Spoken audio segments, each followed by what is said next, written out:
जैसी करनी वैसी भरनी। एक रात एक पति पत्नी अपनी लग्जरी कार से बाहर डिनर करके घर वापस आ रहे थे। रास्ते में पति ने देखा कि सड़क के किनारे एक बूढ़ा भिखारी पतली सी चादर ओढ़े ठंड से कांप रहा है। पति ने गाड़ी रोकी तो पत्नी ने कहा, यहाँ गाड़ी क्यों रोकी? पति बोला, देखो वह बूढ़ा भिखारी ठंड से कांप रहा है। अपनी कार में जो कम्बल पड़ा है क्यों ना हम उसे दे दें। पत्नी ने गुस्से से कहा, क्या इतना महंगा कम्बल उसे दे दोगे? मैं इन लोगों को अच्छी तरह से जानती हूँ। यह कम्बल को ओढ़ेगा नहीं, बेच देगा। पति थोड़ा मुस्कुराया और कार से कम्बल निकाल कर उस बूढ़े भिखारी की ओर जाने लगा। पत्नी भी पीछे पीछे चली गई। दोनों उस बूढ़े भिखारी के पास पहुंचे और उसे कम्बल दे दिया। उस भिखारी ने कहा, सदा सुखी रहो बेटा। पत्नी रास्ते भर पति से लड़ती गई, इतना महंगा कम्बल दे दिया, इतना महंगा कम्बल दे दिया। 2-3 दिन बाद वह लोग फिर बाहर डिनर करके वापस उसी रास्ते से लौट रहे थे। तो पत्नी ने कहा, आज देखते हैं वह भिखारी कम्बल ओढ़े है या नहीं। जब उस भिखारी के पास आए तो वह भिखारी वही अपनी पुरानी चादर ओढ़े लेटा था। पत्नी ने कहा, देखो कहा था मैंने कि इसे कम्बल मत दो, ज़रूर इसने बेच दिया होगा।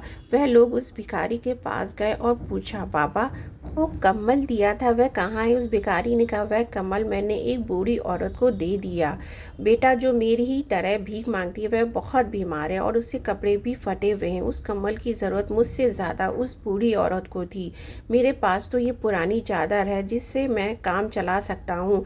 पत्नी ने पति से कहा, यह भिखारी झूठ बोल रहा है। पत्नी ने पूछा, पापा वह बूढ़ी औरत कहाँ रहती है? भिखारी ने कहा, यहीं आगे मोड़ पर। पति पत्नी दोनों कार में बैठकर आगे गए। उस मोड़ पर फिर गाड़ी रोक दी जहाँ उस भिखारी ने उस बूढ़ी औरत का पता बताया था और वहाँ पर देखा कि एक बूढ़ी औरत उनका कम्बल ओढ़े लेटी है। पति ने कहा, चलो पूछते हैं, ज़रूर इसने पैसे देकर ख़रीदा होगा यह कम्बल। पति पत्नी दोनों उस बूढ़ी औरत के पास गए और पूछा, माँ जी ये कम्बल कहाँ से मिला आपको?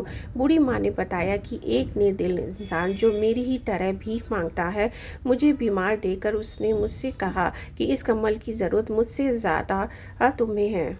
उसने बताया कि एक रात एक नेक दिल बेटी आई थी जो मुझे यह कम्बल दे गई थी।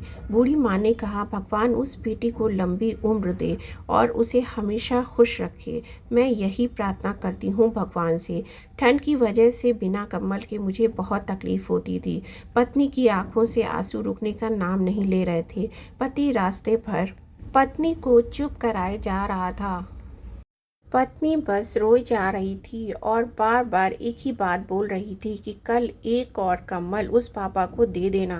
दोस्तों, अच्छे कर्म का फल भले ही देर से मिले लेकिन मिलता ज़रूर है। इसलिए जहाँ भी मौका मिले आपसे जितना बन सके ज़रूरतमंद की मदद ज़रूर करें।